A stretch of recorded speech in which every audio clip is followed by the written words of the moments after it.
Hi, ನನ್ನ ಹೆಸರು ಯಶಸ್. ನಾನು 9ನೇ ತರಗತಿಯಲ್ಲಿ ಓದುತ್ತಿದ್ದೇನೆ. ಸ್ಮೈಲ್ ಚೈತ್ರದ ಚಿಟ್ಟೆಗಳು ಕ್ಯಾಂಪ್ನಲ್ಲಿ ಪಾರ್ಟಿಸಿಪೇಟ್ ಮಾಡಿದ್ದೆ. ಹಲವು ರೀತಿಯ experiments, gems experiments, transportation, water and maths, science ಎಲ್ಲ ಹೇಳ್ಕೊಟ್ಟಿದ್ದಾರೆ. ಮ್ಯಾಮ್ ಹೇಳ್ಕೊಡೋದು ಚೆನ್ನಾಗಿ ಅರ್ಥ ಆಗುತ್ತೆ. ಮತ್ತು ಮ್ಯಾಥ್ಸಲ್ಲಿ ಇಂಟೆಲಿಜೆನ್ಸ್ ಕ್ವಶನ್ಸ್, ಗೇಮ್ಸು, ಸೈನ್ಸಲ್ಲಿ ಎಕ್ಸ್ಪರಿಮೆಂಟ್ಸು. ಅದರಲ್ಲಿ ನಂಗೆ ತುಂಬ ಇಷ್ಟ ಆಗಿದ್ದು ಅಂದರೆ ಸರ್ಫೇಸ್ ಟೆನ್ಷನ್ನು.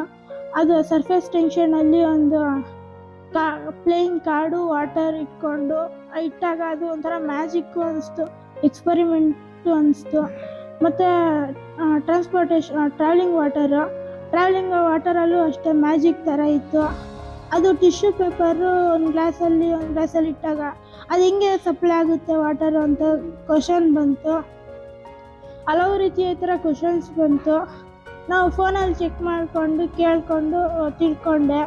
ಮ್ಯಾಥ್ಸಲ್ಲೂ ಚೆನ್ನಾಗಿತ್ತು, ಎಲ್ಲ ಚೆನ್ನಾಗಿ ಅನಿಸ್ತು. ಖುಷಿಯಾಗಿ ಇದ್ವಿ. ಫ್ರೆಂಡ್ಸು ಇರಲಿಲ್ಲ, ಫ್ರೆಂಡ್ಸ್ ಆದರು. ಖುಷಿಯಾಗಿದ್ದು. ಥ್ಯಾಂಕ್ಸ್.